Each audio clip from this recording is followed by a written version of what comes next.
ಭಕ್ತಿಯಿಂದ ಸ್ಮರಿಸಿ ಬೀಳೂರಿನ ಆರಾಧ್ಯ ಪರಮ ಪೂಜನೀಯ ಶ್ರೀಮನ್ನಿರಂಜನ ಪ್ರಣವ ಸ್ವರೂಪಿ ರಾಜಯೋಗಿ ಗುರುಬಸವ ಮಹಾಶಿವಗಳನ್ನು ಭಕ್ತಿಯಿಂದ ಧ್ಯಾನಿಸಿ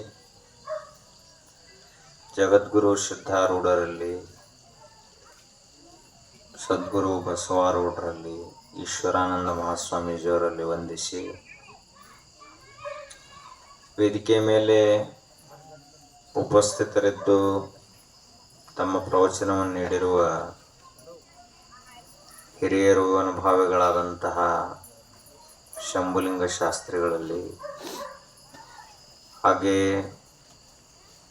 ಗಂಗಣ್ಣ ಮಹಾರಾಜರಲ್ಲಿ ಮತ್ತು ಕೊಟ್ಲಿಗೆಯ ಸಿದ್ಧಾರೂಢ ಶರಣರಲ್ಲಿ ವಂದಿಸಿ ತಮ್ಮೆಲ್ಲರಿಗೂ ಭಕ್ತಿಯ ಶರಣಾರ್ಥಿಗಳು.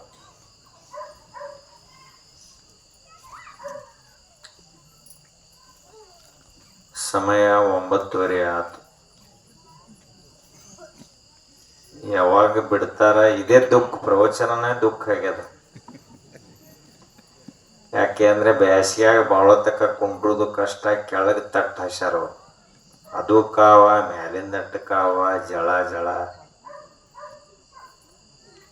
ಆದ್ರೂ ವೇದಾಂತ ಪರಿಷತ್ತಿನಲ್ಲಿ ಒಂದು 2-3 ದಿವಸ ವೇದಾಂತದ ಚಿಂತನೆ ನಡೀತದೆ.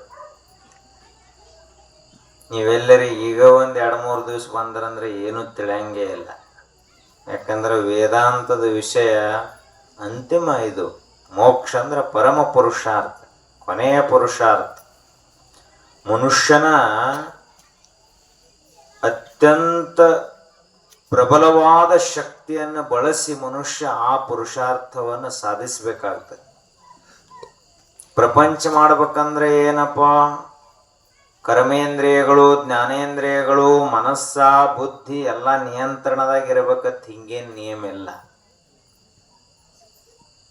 ಒಬ್ಬ ಸಾಮಾನ್ಯ ಮನುಷ್ಯನು ಪ್ರಪಂಚದ ರಥವನ್ನು ಜಗ್ತಾನ. ಆದರೆ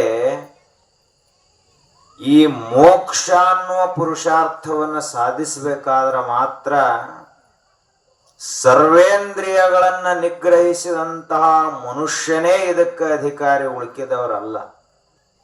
ಶಮಾದಿ ಷಟ್ ಸಂಪತ್ತಿಯನ್ನು ಹೊಂದಿದಂಥವನೇ ಮುಮುಕ್ಷು. ಸಾಧನ ಚತುಷ್ಟಯ ಸಂಪತ್ತವನಲ್ಲಿರಬೇಕು. ಅವಾಗ ಅವನು ಈ ಪರಮ ಪುರುಷಾರ್ಥವನ್ನು ಸಾಧಿಸಲಿಕ್ಕೆ ಅಧಿಕಾರಿಯಾಗ್ತಾನೆ. ಹಾಗೆ ಆ ಮೋಕ್ಷವನ್ನು ಸಂಪಾದಿಸುವ ನಿಟ್ಟಿನಲ್ಲಿ ಅಥವಾ ಕೇವಲಾನುಭೂತಿ, ಕೈವಲ್ಯದ ಅನುಭೂತಿಯನ್ನು ಪಡೆಯುವ ನಿಟ್ಟಿನಲ್ಲಿ ಶ್ರೀಮನ್ ನಿಜಗುಣ ಶಿವಯೋಗಿಗಳು ಹಲವಾರು ದಾರ್ಶನಿಕ ನುಡಿಗಳನ್ನು ಹೇಳ್ತಾರೆ. ಅವುಗಳಲ್ಲಿ ಇವತ್ತಿನ ವಿಷಯ, ಚಿಂತೆ ಮಾಡಬೇಡ, ದುಃಖ ಬಂದಾಗ ಅದ್ರ ಕಡೆನ ಬಹಳ ಲಕ್ಷ ಕೊಟ್ಟು ಕೂಡ್ರಬೇಡ, ದುಃಖ ಬರುವುದ. ದುಃಖ ಬರ್ತೈತಿ ಅಂದ್ರ ದುಃಖವನ್ನು ಅನುಭವಿಸವ ಯಾರು ಅಂತ ವಿಚಾರ ಮಾಡು. ವೇದಾಂತ ಅದನ್ನೇ ಕಲಿಸ್ತದೆ.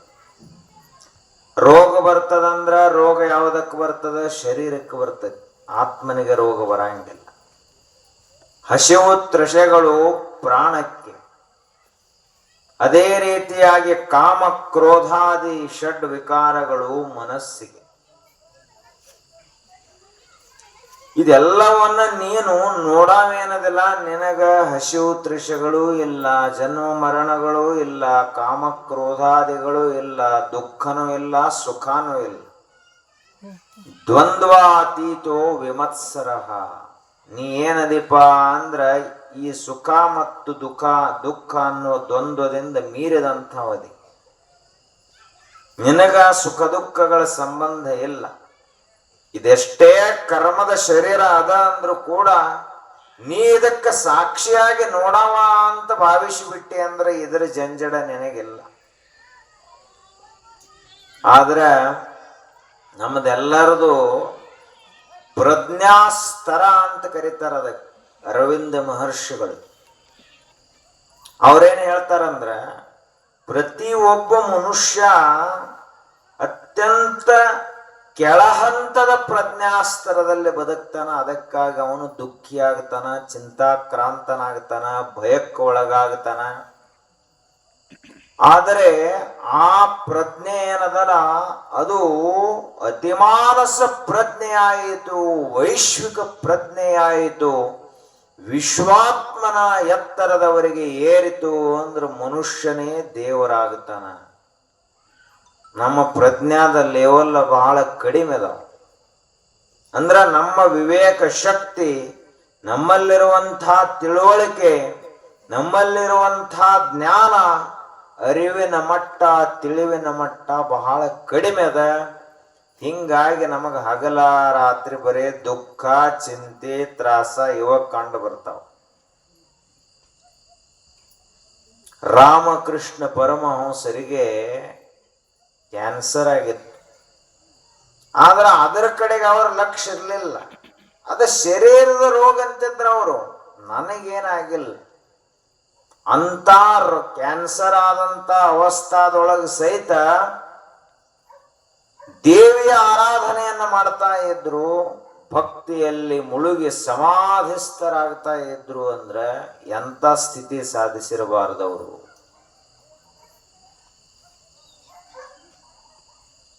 ಸಿದ್ಧಾರೂಢರಿಗೆ ವಿಷ ಕೊಟ್ರು, ತಲೆ ಮೇಲೆ ಬೆಂಕಿ ಇಟ್ರು. ಆದ್ರೆ ಆ ಕಡೆ ಅವ್ರದ್ದು ಲಕ್ಷ್ಯ ಇಲ್ಲ. ಸಮಾಧಿಸ್ಥರು, ಸ್ಥಿತಪ್ರಜ್ಞ ಅವಸ್ಥೆ.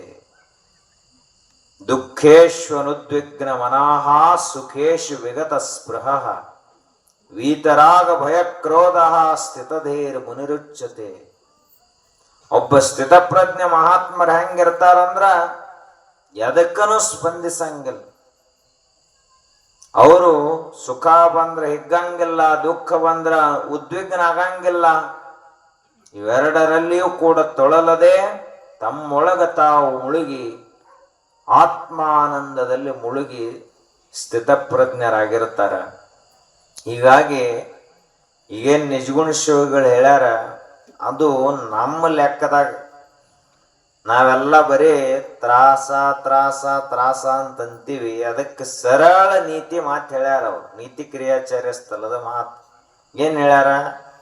ಚಿಂತೆ ಮಾಡ್ಲಕ್ ಹೋಗ್ಬೇಡ, ಸುಖ ದುಃಖಗಳು ಬಂದು ಅಂದ್ರ ತಿಳ್ಕೊಂಡು ತುಸು ನೋಡ, ಹಿಂದ ಮುಂದ ನೋಡ. ರಾಮಗೇನ ಕಷ್ಟ ಬಂದೈತ್ ನೋಡು, ಸೀತಾಗೆ ಎಂಥ ಅಗ್ನಿ ಪರೀಕ್ಷೆ ಬಂದೈತ್ ನೋಡು, ಲಕ್ಷ್ಮಣಗೆ ಎಂಥ ತ್ರಾಸ ಆತು. ಅದೇ ರೀತಿಯಾಗಿ ಹನುಮಂತಗೆ ಎಟ್ಟ ಸಾಹಸ ಮಾಡಬೇಕಾಯಿತು, ನಳ ಮಹಾರಾಜನಿಗೆ ಎಂಥ ತ್ರಾಸ ಆಯಿತು. ಪಾಂಡವರಿಗೆ ತಮ್ಮ ಹಕ್ಕಿನ ಜಮೀನು ಸಿಗಲಿಲ್ಲ. ನಿಂದೇನು ಬಹಳ ದೊಡ್ಡದಲ್ಲದು, 2 ಫೂಟ್ ಭೂಮಿ ಹೆಚ್ಚಿಗೆ ನಿಂದ ಕಲ್ಲು ಹಾಕ್ಯಾರ ಅಷ್ಟ. ಅವ್ರಿಗೆ ಒಟ್ಟ ದುರ್ಯೋಧನ ಸೂಜಿ ಮಳೆ ಊರಟ್ಟ ಸಹಿತ ಜಾಗ ಕೊಡುದಿಲ್ಲ ಅಂದ. ಇಂಥ ಅವನು ಹುಟ್ಟಿಲ್ಲಿನ ಅಣ್ಣ ತಮ್ಮಂದಿರಲ್ಲಿ ಏನು ಒಂದು ಮಾರು ಈ ಕಡೆ ಒಂದು ಮಾರು ಆ ಕಡೆ ಕಲ್ಲು ಹಾಕಿರ್ತಾರ, ಅದಕ್ಕೆ ಕೋರ್ಟ್ ಹೋಗಿರ್ತಾವ. ಆದ್ರೆ ನಾವು ದುರ್ಯೋಧನ ಇಟ್ಟು ಕೆಟ್ಟಿದ್ದಲ್ಲ, ಪಾಂಡವರಿಗೆ ಒಂದು ಸೂಜಿಯ ತುದಿಯನ್ನು ಊರುವಷ್ಟು ಸಹಿತ ಜಮೀನು ಕೊಡುದಿಲ್ಲ ಅಂದ ಬಳಿಕ ಹೆಂಗ್ ನೋಡ್ರಿ. ಅಂತ ಅಟ್ಟ ಕಷ್ಟ ಯಾರಿಗೆ ಬಂದೈತಪ್ಪ? ಅರಗಿನ ಮನ್ಯಾಗ ಹಾಕಿ ಸುಡಬೇಕತ್ತ ಪ್ರಯತ್ನ ಮಾಡಿದ. ಸಣ್ಣವರಿರುವಾಗ ವಿಷ ಹಾಕಿ ಕೊಲ್ಲಬೇಕತ್ತ ಪ್ರಯತ್ನ ಮಾಡಿದ. ಆ ನಂತರದಲ್ಲಿ ಪಗಡೆ ಆಟದಲ್ಲಿ ಧರ್ಮಪತ್ನಿ, ಪಾಂಡವರ ಧರ್ಮಪತ್ನಿ ದ್ರೌಪದಿಯ ವಸ್ತ್ರಾಪಹರಣ ಆಯಿತು. ಎಷ್ಟು ದೊಡ್ಡ ಅಪಮಾನದು. ಗಣಮಕ್ಕಳಿಗೆ 4 ಎತ್ತಿ ಒಗದ್ರೂ ಏನಾಗಂಗಿಲ್ಲ, ಜಗಳದಾಗ 2 ಬಡಿಗೆ ಮುರಿದ್ರು ಮುರಿಲಿ ಏನಾಗಂಗಿಲ್ಲ, ಹೋಗಿ ರಿಪೇರಿ ಮಾಡ್ಕೊಳಕ್ ಬರ್ತೈತಿ. ಮಾನಹಾನಿ ಆಯಿತು ಅಂದ್ರ ಅದರಷ್ಟು ದೊಡ್ಡ ಹಾನಿನ ಯಾವುದೂ ಇಲ್ಲ. ಮಾನುಳ್ಳ ಮನುಷ್ಯನಿಗೆ ಮಾತಿನ ಪೆಟ್ಟು ಅಂತಾರ. ಗಣಮಕ್ಕಳಿಗೆ ಏನಾದ್ರ ಆಗಲಿ, ಸ್ವತಃ ಅಗ್ನಿಸಾಕ್ಷಿಯಾಗಿ ಕೈ ಹಿಡದಂತ ಧರ್ಮ ಪತ್ನಿಯ ಸೀರೆ ಸೆಳಿತಾರಂದ್ರೆ ಇಷ್ಟು ದೊಡ್ಡ ಅಪಮಾನ ಯಾರಿಗಾಗಿದೆ ವಿಶ್ವದಲ್ಲಿ? ಆಗೈತೆ? ಇಷ್ಟು ದೊಡ್ಡ ಅಪಮಾನವೇ ಇಡೀ ಇತಿಹಾಸದಲ್ಲಿ ಆಗಿಲ್ಲ. ಆ ಅಪಮಾನದ ಪ್ರತೀಕವಾಗಿ ಮುಂದೆ ಪರಿಣಾಮ ಎಷ್ಟು ಘೋರ ಆಯಿತು ಅಂದ್ರ ಶರಶಯ್ಯೆಯ ಮೇಲೆ ಮಲಗಿರುವಂತ ಭೀಷ್ಮಾಚಾರ್ಯ ಹೇಳ್ತಾನೆ ಈ ಮಾತನ್ನು. ಯಾವ ಸಮಾಜದಲ್ಲಿ ಒಬ್ಬ ಹೆಣ್ಣು ಮಗಳಿಗೆ ಅಪಮಾನ ಆಗ್ತದಲ್ಲ, ಆ ಇಡೀ ಕುಲವೇ ಸರ್ವನಾಶವಾಗಿ ಹೋಗ್ತದ ಅಂತ ಭೀಷ್ಮಾಚಾರ್ಯ ಹೇಳ್ತಾನೆ. ನೋಡ್ರಿ, ಇಷ್ಟು ದೊಡ್ಡ ಕಷ್ಟ ಯಾರಿಗಾಯ್ತಪ್ಪ? ಪಾಂಡವರಿಗಾಯ್ತು. ಇನ್ನು ನಾವು ನೀವು ಏನು ರಾಮನೂ ಅಲ್ಲ, ಸೀತಾನೂ ಅಲ್ಲ, ನಾವು ರಾವಳ ಗುಂಡ್ಯಾಗ ಅದೀವತ್ ಹೇಳಿ ಜತ್ತಿ ಮಂದಿ ಗೊತ್ತನೇ ಇಲ್ಲ.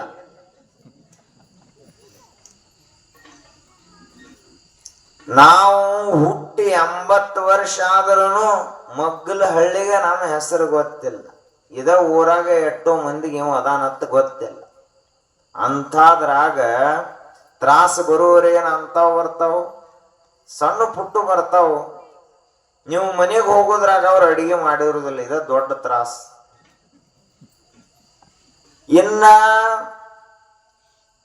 ನೀವು ಅವ್ರಿಗೊಂದು ಏನ್ರಿ ಕೆಲಸ ಹೇಳಿರ್ತೀರಿ, ಸಂತಿ ತಗೊಂಬಾರ, ಅವ್ರ ಪುಡಾರಿಗಳು ಬೆನ್ನ ಹತ್ತಿ ಅವ್ರು ದಾರು ಕುಡಿದು ಮರುದಿವ್ಸ ಮುಂಜಾನೆ ಬರ್ತಾರೆ. ಇದ ತ್ರಾಸ, ಮತ್ತೇನ್ ತ್ರಾಸದ? ಅಂತ ದೊಡ್ಡ ಅಪಮಾನನೂ ಆಗಿಲ್ಲ, ವನವಾಸಕ್ಕೂ ಕಳಿಸಿಲ್ಲ. ಇವ ಹೊಂದಾಣಿಕೆ ಆಗುವುದಲ್ಲ. ಆ ಲಗ್ನ ಮಾಡೋಕ್ಕಿಂತ ಮೊದಲ ಈ ವಧುವಿಂದು ಮತ್ತು ವರಂದು ಎರಡು ತಗೋತಾರ. ಏನು, ಕುಂಡಲಿಗಳನ್ನ ತಗೊಂಡು ಸಾಲಾವಳಿ ಕೂಡಿಸ್ಲಕ್ ಪ್ರಯತ್ನ ಮಾಡ್ತಾರ. ಅಂದ್ರೆ ಹೊಂದಾಣಿಕೆ ಆಕತ್ತೋ ಇಲ್ಲೋ ನೋಡ್ತಾರ ಪಂಚಾಂಗದಾಗ. ಅವಾಗ ಅವು ಕೂಡ್ಲಿಲ್ಲ ಅಂದ್ರೂ ಶ್ರೀಮಂತ ವರ ಇದ್ದ ಅಂದ್ರ ಹೆಸರು ಸಾವಿತ್ರಿ, ಕೂಡ್ಲಿಲ್ಲ ಅಂದ್ರ ಗಾಯತ್ರಿ ಅಂತ ಇಡ್ತಾರ. ಕೂಡಿಸೋದು ಒಟ್ಟು ಹೆಂಗಾರೆ ಮಾಡಿ ಅಲ್ಲಿ ಕೂಡಿಸಿರಪ್ಪ, ಮುಂದ್ ಲಗ್ನ ಆದ ಬಳಕ ಇಲ್ಲಿ ಸಾಲಾವಳಿ ಕೂಡ್ಬೇಕಲ್ಲ, ಅಲ್ಲಿ ಪಂಚಾಂಗದಾಗ ಏನ ಕೂಡ್ತೈತಿ, ಇಲ್ಲಿ ಕೂಡಿಸ್ಬೇಕಲ್ಲ. ಮುಂದೆ 50-60 ವರ್ಷ ತೆರಿಗೆ ಇನ್ನೊಂದು ಕೆರೆಗೆ ಜಗ್ಗಿತ್ತಂದ್ರ ಇದನ್ನ ಹೆಂಗ ಸಾಲಾವಳಿ ಇದನ್ನ ಕೂಡಿಸೋದು ಹೆಂಗ? ಅದಕ್ಕ ಅಂಥ ದೊಡ್ಡ ತ್ರಾಸ ಏನು ಬರಂಗಿಲ್ಲ. ಭಾಳ ಅಂದ್ರೆ ಏನಾದಪ್ಪ, ಮೊನ್ನೆ ದ್ರಾಕ್ಷಿ ಬಂದಾಗ ಗಾರ ಬಿತ್ತು, ಅದ ತ್ರಾಸ, ಮತ್ತೇನ್ ತ್ರಾಸ ಅಲ್ಲ. ಕೈಗೆ ಬಂತುತ್ತ, ಬಾಯಿಗೆ ಬರ್ಲಿಲ್ಲ. ಅಟ್ ಬರ್ಲಿಲ್ಲ ಅಂದ ಬಳಕ ನಾವೇನ್ ಸತ್ತ ಹೋಗಂಗಿಲ್ಲಲ್ಲ, ದುಡಿದು ಬದುಕಲಾಕು ಬರ್ತೈತಲ್ಲ. ಇದೊಂದು ವರ್ಷ ಹಂಗಾಗಿರ್ಬೋದು, ಮತ್ ಮುಂದಿನ ವರ್ಷ ಚಲೋ ಆಗ್ತದ. ಈ ರೀತಿಯಾಗಿ ಮನುಷ್ಯನೇ ಕಷ್ಟಗಳು ಬಂದಾಗ ನನಗ ಬಂತಲ್ಲಪ್ಪ ಅಂತ ಚಿಂತೆ ಮಾಡಬೇಡ. ಹುಟ್ಟಿದಂತ ಪ್ರತಿಯೊಂದು ಜೀವರಾಶಿಗಳಿಗೆ ಕಷ್ಟ ಇದ್ದದ್ದೇ. ಇದು ಯಾವ ಲೋಕದ, ಇದಕ್ಕೆ ಹೆಸರೇನೈತಿ? ಮೃತ್ಯು ಲೋಕ ಅಂತ ಕರೀತಾರೆ. ಮರ್ತ್ಯ ಲೋಕ ಇದು. ಈ ಲೋಕದಲ್ಲಿ ಹಣೆ ಬರಾನ ಅಷ್ಟೇ ಐತಿ. ರಾಮ ಹುಟ್ರುನು ಅವನು ಗಿಡದ ಮುಂದತ್ತಾನವ, ಗಿಡ ತೆಕ್ಕ ಬಡದ ಹಾ ಸೀತಾ ಹಾ ಸೀತಾ ಅಂತ ರಾಮ ಹತ್ತು ಹೋಗ್ಯಾನ ಈ ಭೂಮಿ ಮೇಲೆ. ರಾಮ ಅಂದ್ರೆ ಯಾರ ಮತ್ತವ? ಈ ಮಗ್ಗಲ ಮನೆಯನ್ ರಾಮ ಅಲ್ಲ, ಬಿರಾದಾರ್ ರಾಮನು ಅಲ್ಲ, ಪಾಟೀಲ್ ರಾಮನು ಅಲ್ಲ, ಯಾ ರಾಮನು ಅಲ್ಲ. ಯಾ ರಾಮ? ವಿಷ್ಣುವಿನ ಅವತಾರವಾದಂತಹ ರಾಮ, ಮರ್ಯಾದಾ ಪುರುಷೋತ್ತಮ, ಧರ್ಮದ ಮರ್ಯಾದೆಯನ್ನ ತನ್ನ ಉಸಿರಿರುವವರೆಗೆ ದಾಟಲಿಲ್ಲಲ್ಲ ಅಂತ ಮರ್ಯಾದಾ ಪುರುಷೋತ್ತಮ ಮರ್ತ್ಯ ಲೋಕದಲ್ಲಿ ಹುಟ್ಟಿ ಹತ್ತು ಹೋಗಿ ಆನಂದ ಬಳಕ ನಾವ್ಯಾವ ಗಿಡದ ಲೆಕ್ಕ? ನಮ್ಮ ತ್ರಾಸ ಯಾವ ಲೆಕ್ಕ?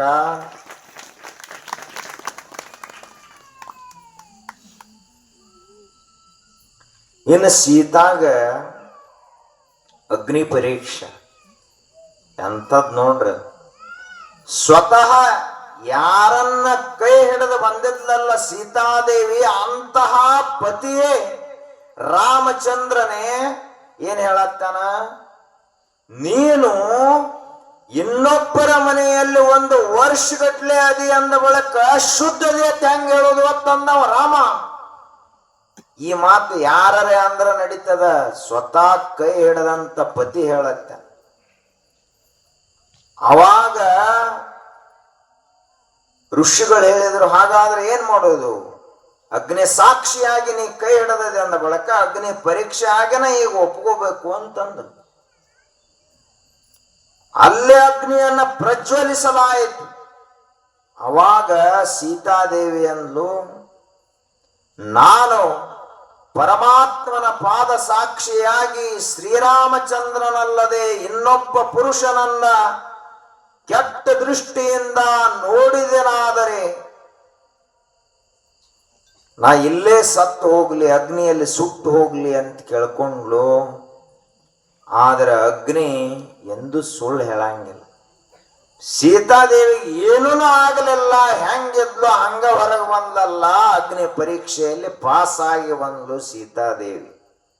ಅಂಥದ್ದೇನ್ರಿ ಯಾ ಹೆಣ್ಮಕ್ಳಿಗೆ ನಿಮಗೆ ಅಗ್ನಿ ಪರೀಕ್ಷೆ ಬಂದವನ? ರಾವಳ ಗುಂಡೆ ಒಳಗ ನಮಗ್ ಗೊತ್ತಿಲ್ಲ, ಮತ್ ಬಂದ್ರ ಬಂದಿರ್ಬೋದು. ನಾವ್ ಆ ಕಡೆ ಇರೋರು ಇಲ್ಲಿ ಏನಾಕೈತಿ ನಮಗೇನು ಗೊತ್ತ. ವೇದಾಂತ ಪರಿಷತ್ನಾಗ ಕರಿಸರ ಅವಾಗ ನಾವು ಹೇಳಿ ಹೋಗವ್ರು. ಆದ್ರ ಅಟ್ಟ ತ್ರಾಸೇನ ಬಂದಿರೋದಿಲ್ಲ. ಏನ ಅತ್ತಿ ಬಾಳ ಕಾಡ್ತಾಳ ಅಂತ ಇಟ್ಕೊಳ್ಳೋನು. ಇವ 10 ವರ್ಷ ಸತ್ತ ಹೋಗತಿ ಮುದುಕಿ. ಅದು ತಲಿ ಕಿಡಸೋಳ್ದಂಗೆ ಮುಂದೆ ಮನಿ ಕಾರವಾರ ನಿಮಗ. ಒಟ್ಟ 10 ವರ್ಷ ಗಪ್ಪ ಗಾರಿ, ಒಟ್ಟು ಬಾಯಾಗ ಮಾತು ಬರಂಗಿಲ್ಲ ನಂಗೆ ಗಪ್ಪ ಗಾರಿ ಇದ್ರೆ ತಿಟ್ಕೋರ್ ನೀವು ನಿಮ್ಮ ಕೆಲಸ ನೀವು ಮಾಡ್ಕೋತ. ಏನು ಕಲ್ಲಾಗೈತೆ ಅದಕ್ಕೆ ತಲೆ ಇಲ್ಲ, ಬುದ್ಧಿ ಇಲ್ಲ, ಹುಚ್ಚೈತಿ, ಮಳ್ಳೈತಿ, ಮಬ್ಬೈತೆ, ಬೇತಾಳ ಬೇವಲಕ್ ನಮ್ಗೇನ್ ಮಾಡೋದೈತಿ. ಅವ ಬುದ್ಧನಿಗೆ ಒಬ್ಬ ಯಾವನೋ ಬಂದ ಸಿಕ್ಕಾಪಟ್ಟೆ ಬೇದತ್ತ, ಗಪ್ಪ ಕೂತತ್ತ ಬುದ್ಧ. ಒಬ್ಬ ಬಂದು ಹೊಗಳಿದತ್ತ, ರಾಜಾದಿರಾಜ ಮಹಾರಾಜ ನಿನ್ನಂತ ಯೋಗಿ ಯಾರು ಹುಟ್ಟಿಲ್ಲ, ನಿನ್ನಂತ ಜ್ಞಾನಿ ಯಾರು ಇಲ್ಲ ಹೊಗಳಿದತ್ತ ಒಬ್ಬ. ಅವಾಗೂ ಗಪ್ಪ ಕೂತತ್ತ. ಇವ್ರಿಬ್ರು ಆದ ಬಳಕ ಅವ ಮಗ್ಗನ ಅವನು ಸೇವೆ ಮಾಡು ಶಿಷ್ಯ ಆನಂದಿದ್ದ. ಅವ ಕೇಳಿದ, ಅಲ್ರಿ ಬುದ್ಧ, ಅವ ಬಂದ 1 ತಾಸು ಬೇದ ಹೋದ, ಅವಾಗೂ ಗಪ್ಪ ಕೂತ್ರಿ. ಇವ್ ಬಂದ 1 ತಾಸು ಹೊಗಳವಾದ, ಈಗೂ ಗಪ್ಪ ಕೂತ್ರಿ, ಏನಂತಂದವ. ಅವಾಗ ಬುದ್ಧಿ ಹೇಳಿದ, ಅದು ನಮಗ್ ಸಂಬಂಧ ಇಲ್ಲ, ಇದು ನಮಗ್ ಸಂಬಂಧ ಇಲ್ಲ, ನನ್ನಂಗ ಅದನ್ನು ಅವ್ರು ತಿಳ್ಕೊಂಡಿದ್ ಹೇಳಿ ಹೋದ್ರ ತಂದತ್ತ. ಒಬ್ಬನ ತಲೆಯಾಗ ಗಟಾರ ಇರ್ತೈತಿ, ಅವ ಅದನ್ನ ಹೇಳೋಕ ನಾವು ಬೇದವ. ಇದೊಬ್ಬನ ತಲೆಯಾಗ ಗಂಗಾ ನದಿಯ ಪವಿತ್ರ ಜಲ ಇರ್ತೈತಿ, ಅವ ಚಲೋ ಹೊಗಳು ಹೋದ, ಅದು ನಮಗ್ ಸಂಬಂಧ ಇಲ್ಲ. ನಾ ಹೆಂಗದನತ್ ಜಗತ್ತೇನ್ ಹೇಳ್ತೈತೋ ಅದಕ್ಕೆ 10 ಪಟ್ಟು ನನಗ್ ಗೊತ್ತಿರ್ತೈತಿ ನಾ ಹೆಂಗದನತ್. ನನಗ ರಾಮಚಂದ್ರ ಇದ್ದಂಗದಿ ಅಂದ್ರ ನಾ ಏನ್ ರಾಮಚಂದ್ರ ಆಗುದಿಲ್ಲ. ನನಗ ಸತ್ಯ ಹರಿಶ್ಚಂದ್ರ ನಾ ಏನ್ ಸತ್ಯ ಹರಿಶ್ಚಂದ್ರ ಆಗುದಿಲ್ಲ. ಅದ ಅವ್ರವ್ರು ನಮ್ಮ ಬಗ್ಗೆ ತಿಳ್ಕೊಂಡ ಅಭಿಪ್ರಾಯವೇ ಹೊರತು ನಾವ್ ಹಂಗದೇವಂತಲ್ಲ. ಅದಕ್ಕ ಬೆಕ್ಕಾದವ್ರು ಬೇಲಿ ಏನ್ ಬೇಕಾದ ಮಾಡ್ಲಿ, ನಾವದನ್ನು ಸ್ವೀಕಾರ ಮಾಡಿದಿವಂದ್ರ ಅಷ್ಟ ಅದು ನಮಗ್ ಹತ್ತೈತಿ, ಇರ್ಲಿಲ್ಲ ನಮಗ ಅದಕ್ಕ ಸಂಬಂಧ ಇಲ್ಲ. ಆದ್ರ ನಾವೇನ್ ಮಾಡ್ತೀವಿ, ಯಾರ್ರಿ ಏನ್ರಿ ಅಂದ್ರ ಹಚ್ಕೋತೀವಿ. ಬಾಳ ಹಚ್ಕೊಳಕ್ ಹೋಗ್ಬಾರ್ದು. ಯಾರು ಬೇಲಿ ಮತ್ತವ್ರು ಬಾಯಿ ಕೊಟ್ಟನ್ ದೇವ್ರು, ತಲೆಯಾಗಂತೂ ಸಿಟ್ಟು ಕೊಟ್ಟಾನ, ಬೇದ್ ಬೇದ್ ಬೇದ್ ಮಣ್ಣಾಗಿ ಹೋಗಿ ಬಿಡ್ತಾವಲ್ಲವು. ಅವ್ರ ಕಡೆ ಬಹಳ ಲಕ್ಷ್ಯ ಕೊಡಬಾರದು. ಎಲ್ಲರಿಗೂ ಬೇದತ್ತಿ. ಜಗತ್ತಿನ ಜನ ಹೆಂಗಪ್ಪ ಅಂದ್ರ ಇವರು ದೇವರಿಗೆನ ಬಿಟ್ಟಿಲ್ಲ ಅಂತ ಮನುಷ್ಯರೇ ಅವರು.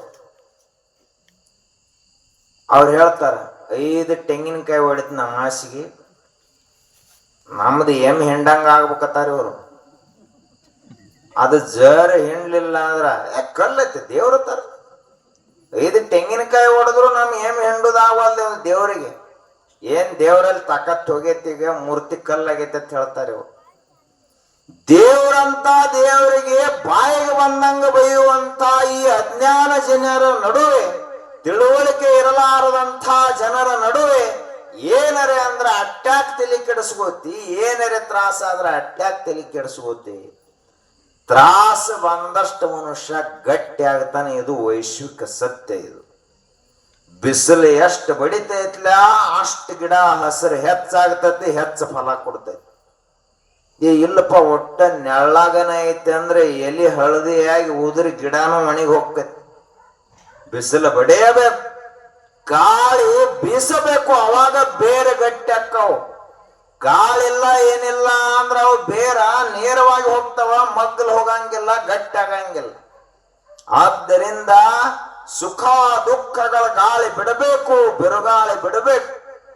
ತ್ರಾಸ ಆಗಬೇಕು ಮನುಷ್ಯನಿಗೆ, ಅವಾಗ ಮಾನಸಿಕವಾದಂತ ಶಕ್ತಿ ಹೆಚ್ಚಾಗ್ತದ. ಆವಾಗ ಮನುಷ್ಯನಲ್ಲಿ ಧೈರ್ಯ ಸ್ಥೈರ್ಯ ಗುಣಗಳು ವಿಕಾಸ ಆಗುತ್ತವ. ರಾಮ ವನವಾಸಕ್ಕೆ ಹೋಗದೇ ಇದ್ರೆ ಇವತ್ತ್ಯಾರು ನಾವು ನೆನೆಸ್ತಿದ್ದೀವಿ? ಧರ್ಮರಾಜ ಅಷ್ಟೆಲ್ಲ ಸೋತು 14 ವರ್ಷ ಅವರೂ ವನವಾಸ ಮಾಡದೇ ಇದ್ರೆ ನಾವ್ಯಾಕೆ ಪಾಂಡವರನ್ನ ನೆನೆಸ್ತಿದ್ದೀವಿ? ಸುಖದ ಸುಪ್ಪತ್ತಿಗೆ ಎಲ್ಲಿ ತುಪ್ಪದಾಗ ಕೈ ತೊಳೆದಂತಹ ಜನರನ್ನ ಯಾರೂ ನೆನೆಸಂಗಿಲ್ಲ.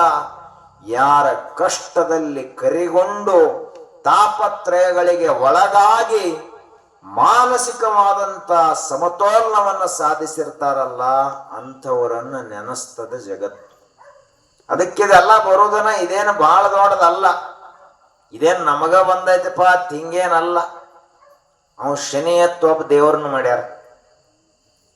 ಅವ ಒಬ್ಬೊಬ್ರ ರಾಶಿ ಒಳಗ ಒಬ್ಬೊಬ್ರ ಜೀವನದಾಗ 7.5 ವರ್ಷ ಬರ್ತಾನಂತ. ಇನ್ನು ಕೆಲವೊಬ್ಬರ ಜೀವನದಾಗ ಮತ್ತೆ ಹೆಚ್ಚಿಗೆ ಬರ್ತಾನಂತ. ಯಾವಾಗ ಬರ್ತಾನವ? ಬರಬ್ಬರಿ ಒಂದು ಏರ್ ಮಾರ್ನಾಗ ಇರಬೇಕು, ಶನಿ ಪ್ರವೇಶ ಆಗಿಬಿಡ್ತೈತಿ. ಶನಿ ಬತ್ತಂದ್ರ ಮುಖಕ್ಕೆ ಭಂಗ ಹತ್ತೈತಿ ಹೇಳ್ತಾರೆ ಹಿರಿಯರು. ಚಿಂತೆ ಮಾಡ್ತಾನ ಮನುಷ್ಯ, ಬಹಳ ತ್ರಾಸ ಆಗ್ತೈತಿ. ಆ ಶನಿ ಬರದೇ ಹೋದ್ರ ಮನುಷ್ಯನೇ ನೀ ಬೆಳಗುವುದಿಲ್ಲ. ಪರೀಕ್ಷಾನ ಇಲ್ಲ ಅಂದ್ರೆ ಅದಕ್ಕೆ ಬಂಗಾರವೇ ಅನ್ನೋದು ಹಂಗ, ಅದಕ್ಕೆ ತಾಮ್ರ ಅನ್ನಬಹುದು, ಹಿತ್ತಾಳೆ ಅನ್ನಬಹುದು. ಆದ್ರೆ ಅದನ್ನ ಪರೀಕ್ಷಾ ಮಾಡಿದಾಗಲೇ ಇದು ನಿಜವಾದ 24 ಕ್ಯಾರೆಟ್ ಬಂಗಾರ ಐತಿ ಅಂತ ಗೊತ್ತಾಗ್ತದ ಪರೀಕ್ಷೆ ಮಾಡಿದಾಗ. ಕಬ್ಬಿಣ ಯಾರೇ ಹೊರಗೆ ಹಚ್ಚಿ ತಿಕ್ಕಿದ ಕಬ್ಬಿಣ ಐತೋ ಮತ್ತೇನೈತೆ ಅಂತ ನೋಡ್ತಾರ. ಜಂಗ್ ಹತ್ತೋದೈತಿ ಬಿಡ, ಅಜ್ಞಾನ ಮಾಡ್ತಿ, ಅದ್ನ್ಯಾಕ್ ಪರೀಕ್ಷೆ ಮಾಡ್ತಿ ಅಂತ. ಈ ಬಂಗಾರ ಹಂಗಲ್ಲ, ಅದು ಜಂಗ್ ಹತ್ತಂಗಿಲ್ಲ. 1000 ವರ್ಷ ನೀವು ಮಣ್ಣಾಗ ಹೋಗುದಿಡ್ರಿ ಒಟ್ಟ ಜಂಗ್ ಹತ್ತಂಗಿಲ್ಲ. ಹೆಂಗಿರ್ತೈತಿ ಹಂಗ ಇರ್ತೈತಿ. ಜಂಗ್ ಹತ್ತೋದು, ಹಾಳಾಗೋದು, ಕೆಟ್ಟವರು, ಸುಳ್ಳು ಹೇಳೋರು, ದುಷ್ಟರನ್ನ ಯಾರೋ ಪರೀಕ್ಷೆ ಮಾಡ್ಲಕ್ ಹೋಗೋದಿಲ್ಲ. ರಾವಣನ ಯಾರು ಪರೀಕ್ಷೆ ಮಾಡಿದ್ರಪ್ಪ? ಯಾರು ಪರೀಕ್ಷೆ ಮಾಡ್ಲಿಲ್ಲ. ಅವನು ದುರ್ಯೋಧನನ ಯಾರ ಪರೀಕ್ಷೆ ಮಾಡಿದ್ರು? ಯಾರೂ ಇಲ್ಲ. ಶಕುನಿನ ಯಾರು ಪರೀಕ್ಷೆ ಮಾಡಿದ್ರು? ಯಾರೂ ಇಲ್ಲ. ಆದ್ರ ರಾಮನ ಪರೀಕ್ಷಾ ಮಾಡಿದ್ರು, ಧರ್ಮರಾಜನ ಪರೀಕ್ಷಾ ಮಾಡಿದ್ರು, ಅರ್ಜುನನನ್ನ ಪರೀಕ್ಷಾ ಮಾಡಿದ್ರು. ಅದಕ್ಕೆ ಸತ್ಯ ಹೇಳುವಂತ ಮನುಷ್ಯನಿಗೆ ತ್ರಾಸ ಸಹಜವಾಗಿ ಬರ್ತೈತಿ. ಸುಳ್ಳು ಹೇಳುವಂತ ಮನುಷ್ಯಗೇನು ಹೆಂಗ್ ಬರ್ತೈತಿ ಹಂಗ ಹೊಡೆದು ಹೋಗಿಬಿಡ್ತಾನ, ಅವಾಗೆಲ್ಲಿ ತ್ರಾಸ. ಆದ್ದರಿಂದ ಚಿಂತಿಸದಿರೋ, ದುಃಖ ಬರ್ತಾವು. ಮತ್ತಿದು ಸಾಮಾನ್ಯ ಉಪಾಯ ಇದೆ. ಇನ್ನು ಇದಕ್ಕೆ ಜ್ಞಾನದ ಮಾತಿನಿಂದ ಹೇಳುವುದಾತಂದ್ರ, ನಿನಗ ಈ ದುಃಖ ಸುಖಕ್ಕೆ ಒಟ್ಟ ಸಂಬಂಧನ ಇಲ್ಲ. ನೀ ಯಾರದೀಪ ಅಂದ್ರ ಚಿದಾನಂದ ರೂಪ ಶಿವೋಹಂ ಶಿವೋಹಂ. ವೇದಾಂತದಲ್ಲಿ ಮಾಡುವಂತ ಪ್ರಾರ್ಥನೆ ಯಾವುದಪ್ಪ ಅಂದ್ರ ನಿರ್ವಾಣ ಷಟ್ಕ. ಈ ಪ್ರಾರ್ಥನಾ ಬಿಟ್ರೆ ಇದಕ್ಕಿಂತ ಹೆಚ್ಚಿನ ಅಧ್ಯಾತ್ಮ ಇಲ್ಲ, ಇದಕ್ಕಿಂತ ಹೆಚ್ಚಿನ ನಿಜಗುಣ ಶಾಸ್ತ್ರ ಇಲ್ಲ, ಇದಕ್ಕಿಂತ ಹೆಚ್ಚಿನ ವೇದಾಂತ ಇಲ್ಲ, ಉಪನಿಷತ್ತಿಲ್ಲ, ಸಂತ ಮಹಾತ್ಮರು ಉಪದೇಶ ಇಲ್ಲ. ಈ ನಿರ್ವಾಣ ಷಟ್ಕ ಏನೈತಿ, ಚಿದಾನಂದ ರೂಪ ಶಿವೋಹಂ ಶಿವೋಹಂ, ಇದು ಒಂದನ್ನೇ ನಾವು ದಿನಂಪ್ರತಿ ಕೇಳಿ ಮನನ ಮಾಡಿ ನಿಧಿಧ್ಯಾಸ ಮಾಡಿದರೂ ಸಾಕು. ಇಡೀ ವೇದಾಂತದ ಸಮಗ್ರ ಉದ್ದೇಶವೇ ಸಾರ್ಥಕ ಆದಂಗಾಗ್ತದೆ. ಅಷ್ಟು ಶಕ್ತಿ ನಿರ್ವಾಣ ಷಟ್ಕದಲ್ಲಿ ಐತಿ. ಅದಕ್ಕೆ ನಾವೆಲ್ಲರೂ ಹೆಂಗಿರ್ಬೇಕಪ್ಪ ಅಂದ್ರ ಸಾಕ್ಷಿ ಸ್ವರೂಪದಿಂದ ಇದ್ದೀವಿ ಅಂದ್ರೆ ಏನ್ ತ್ರಾಸ ಭಾಳ ಆಗಂಗಿಲ್ಲ.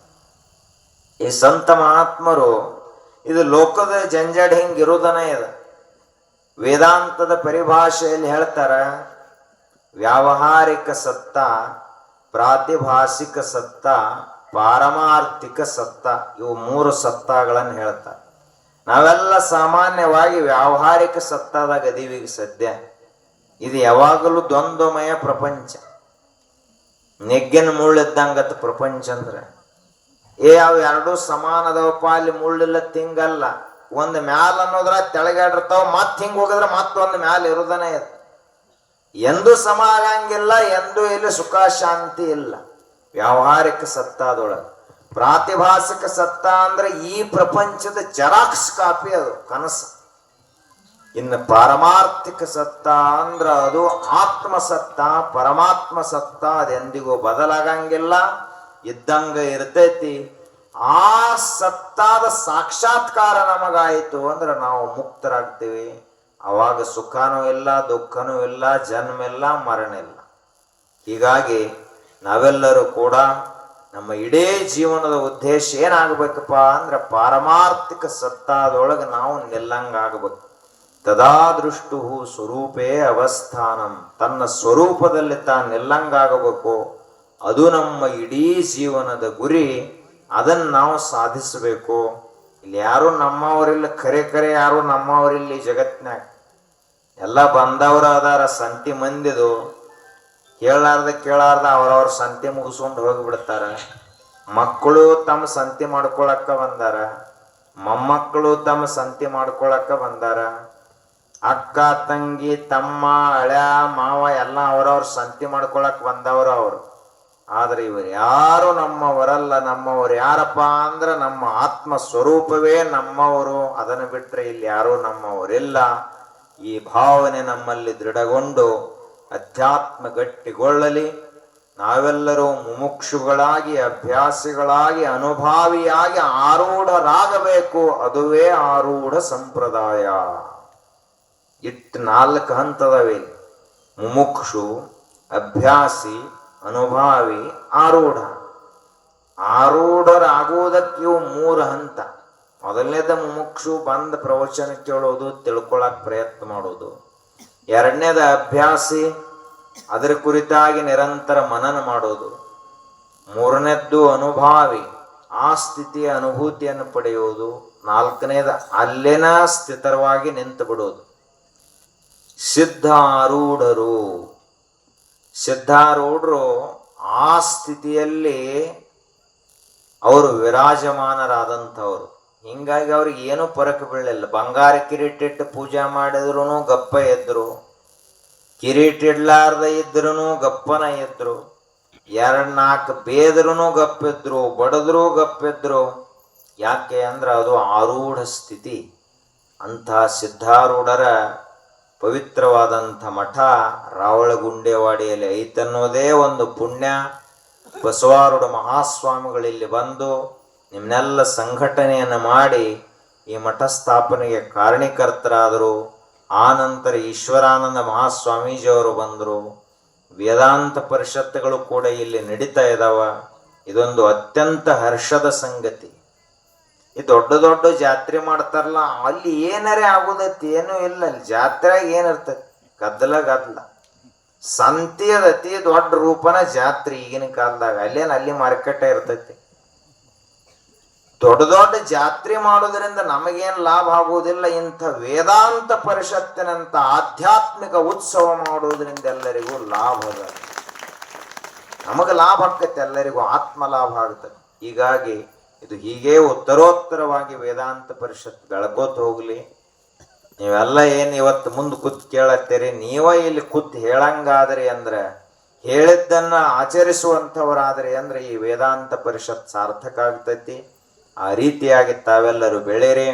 ಮತ್ತು ಈ ಸಂಪ್ರದಾಯದಲ್ಲಿ ದಿನಂಪ್ರತಿ 1 ಅಧ್ಯಾಯ ಸಿದ್ಧಾರೂಢರ ಚರಿತ್ರೆ ಓದಬೇಕು, ನಿಜಗುಂಡ್ರದ್ದು 1 ಪದ್ಯರೆ ಓದಿ ಚಿಂತನೆ ಮಾಡಬೇಕು ಅಂತ ನಿಯಮ ಐತಿ.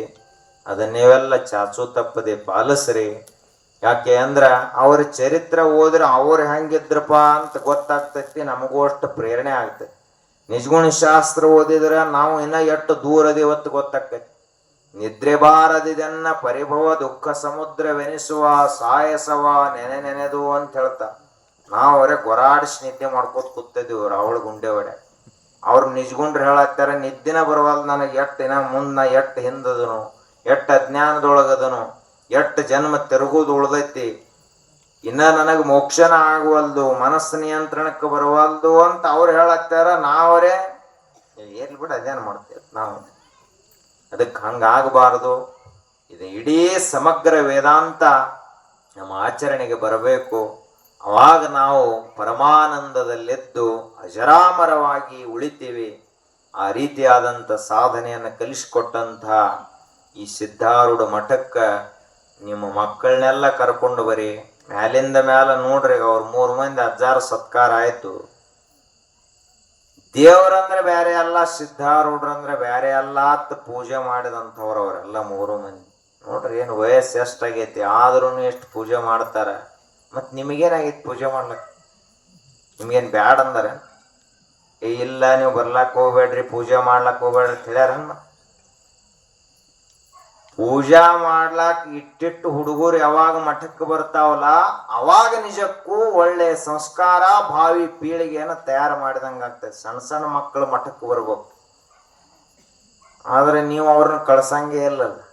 ಹೋಗ್ಬಿಡಿ ಈಗ ಸದ್ಯ ನಮ್ಗೆ ತಮ್ಮ ತಲೆ ಕೂದ್ಲು ಬೆಳ್ಳಗಾಗ್ಬೇಕ, ಅವಾಗ ಹೋಗುದಪ್ಪ ಮಠಕ್ಕೆ. ಸಣ್ಣ ವಯಸ್ಸಿನಾಗ ಹೋಗ್ತಾರ, ಹುಚ್ಚಿಡದತ್ತೆ. ಎಲ್ಲ ಸಂಸಾರದೊಳಗೆ ತಲೆ ಕೆಟ್ಟ ಹಾಳಾದ ಬಳಕ ಮನ್ಯಾಂದ ಎತ್ತಿ ಹೊರಗೆ ಹೋಗೋದ ಬಳಕ ಮಠಕ್ಕೆ ಹೋಗುದಪ್ಪ. ಇಟ್ಟು ಸಣ್ಣ ವಯಸ್ಸಿನ ಬುದ್ಧಿ ಇಲ್ಲ ನನಗೆ.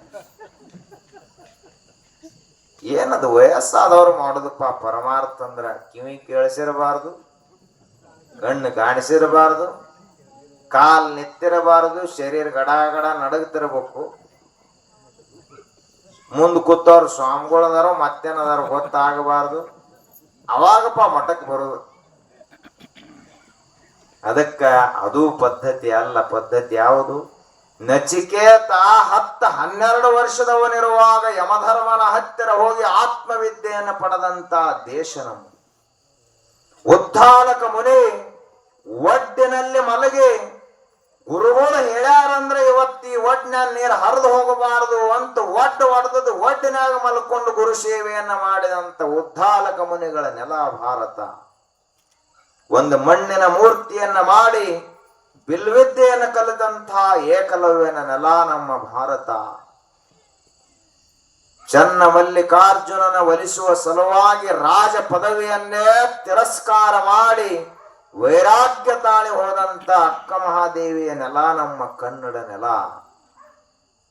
ಬರೇ 8 ವರ್ಷದವರಿರುವಾಗಲೇ 4 ವೇದಗಳನ್ನ ಮುಖೋದ್ಗತ ಮಾಡಿದಂತ ಶಂಕರಾಚಾರ್ಯರ ಹುಟ್ಟಿದಂಥ ನೆಲ. ಇಂಥ ನೆಲದಾಗ ನಾವು ಹುಟ್ಟಿ ವಯಸ್ಸಾಗಲಿ ಅಂತ ಹೇಳಿ ಪ್ರತೀಕ್ಷೆ ಯಾಕೆ ಮಾಡೋದಪ್ಪ? ಇದೇ ಕ್ಷಣ ಅಮೃತ ಕ್ಷಣ, ಶುಭ ಮುಹೂರ್ತೆ ಸಾವಧಾನೆ ಅಂತ ಹೇಳ್ತಾರೆ. ಈ ಕ್ಷಣ ಬಿಟ್ರೆ ಇನ್ನೊಂದು ಮುಹೂರ್ತನ ಚಲೋ ಮುಹೂರ್ತ ಇಲ್ಲ. ಇದೇ ಅತ್ಯಂತ ಶುಭ ಮುಹೂರ್ತ, ಇದೇ ಅತ್ಯಂತ ಯೋಗ್ಯ ಮುಹೂರ್ತ, ಶಿವ ಮುಹೂರ್ತ, ಬ್ರಹ್ಮ ಮುಹೂರ್ತ. ಇದಕ್ಕಿಂತ ಹೆಚ್ಚಿನ ಇನ್ನೊಂದು ಮುಹೂರ್ತ ಇಲ್ಲ. ಯಾಕೆ ಅಂದ್ರೆ ಮುಂದಿನ ಗಳಿಗಾಗಿ ಏನ್ ಅನಾಹುತ ಆಗುದೈತೆ ಯಾರಿಗೂ ಗೊತ್ತಿಲ್ಲ. ಹೀಗಾಗಿ ಈ ಕ್ಷಣದಲ್ಲಿ ಶಿವನ ಸ್ಮರಣೆ ಮಾಡಿ, ಈ ಕ್ಷಣದಲ್ಲಿ ವೇದಾಂತದ ಚಿಂತನೆಯನ್ನ ಮಾಡಿ ನಮ್ಮ ಜೀವನವನ್ನು ನಾವು ಸಾರ್ಥಕ ಮಾಡಿಕೊಳ್ಳೋಣ. ನಿಮಗೂ ನಿದ್ದೆ ಬಂದೈತಿ ಗೊತ್ತಾತ್. ನಾವು ಅಣ್ಣಂಗೆ ಆಕಳಿಸ್ಲತ್ತೀರಿ. ಅವ್ರು ಸಜ್ಕ ತಯಾರು ಮಾಡ್ಯಾರ, ಪ್ರಸಾದ್ ತಯಾರೈತಿ. ನಿವಾಂತ ಪ್ರಸಾದ್ ತಗೊಂಡು ಇಲ್ಲೇ ಮಕ್ಕೋರಿ, ತಂಪಗೆ ಹಳ್ಳಿ ಬಿಟ್ಟೈತಿ ಮನ್ಯಾಗ, ಎಲ್ಲಿ ಊರಾಗ ನಿವಾಂತ ಇದನ್ನು ಮಾಡಿ ಈ ಸತ್ಸಂಗಕ್ಕೆ ಬಂದರೆ ಪ್ರವಚನ ತಿಳಿಲಿ ಬಿಡ್ಲಿ, ಒಟ್ಟು ಗಪ್ ಕೂತ ಕೇಳರೆ ಕೇಳ್ತಿರ್ಲಿ, ಅದ ನಮ್ಮ ಪುಣ್ಯ. ಇಲ್ಲೇ ನಾವು ಕತೆ ಪತಿ ಹೇಳಲಿ ಬೇಕಾತ್ಲೇನ, ಯಾಕಂದ್ರೆ ಇದು ವೇದಾಂತ ಪರಿಷತ್ ಐತಿ. ಕತೆ ಅದು ಹೇಳಕ್ವಾದ್ರ ವೇದಾಂತ ಪರಿಷತ್ತಿನ ಉದ್ದೇಶ ಏನಪ್ಪ? ಗಂಡ ಹೆಂಡ್ರ ಕತೆ ಹೇಳುದು ಅಲ್ಲೇದು, ಅತ್ತಿ ಸುಸಿ ಕತೆ ಹೇಳುದು ಅಲ್ಲೇದು, ಉಪನಿಷತ್ತಿನ ರಹಸ್ಯವನ್ನು ಹೇಳುವುದದ. ಹೀಗಾಗಿ ಇಂಥ ವೇದಾಂತ ಪರಿಷತ್ತನ್ನು ಆಯೋಜಿಸಿದಂತಹ ಈ ಸಿದ್ಧಾರೂಢ ಮಠದ ಎಲ್ಲ ಸದಸ್ಯರಿಗೆ, ಎಲ್ಲ ಭಕ್ತರಿಗೆ ಮತ್ತೊಮ್ಮೆ ಅಭಿನಂದನೆಗಳನ್ನು ಸಲ್ಲಿಸಿ, ಎಲ್ಲ ಹಿರಿಯರಿಗೆ, ತಾಯಂದಿರಿಗೆ ವಂದಿಸಿ, ವೇದಿಕೆ ಮೇಲಿರುವಂತ ಎಲ್ಲ ಮಹಾನುಭಾವರಿಗೆ ವಂದಿಸಿ 2 ಮಾತುಗಳು ಸಿದ್ಧಾರೂಢರ ದಿವ್ಯ ಸನ್ನಿಧಿಗೆ ಸಮರ್ಪಣೆ.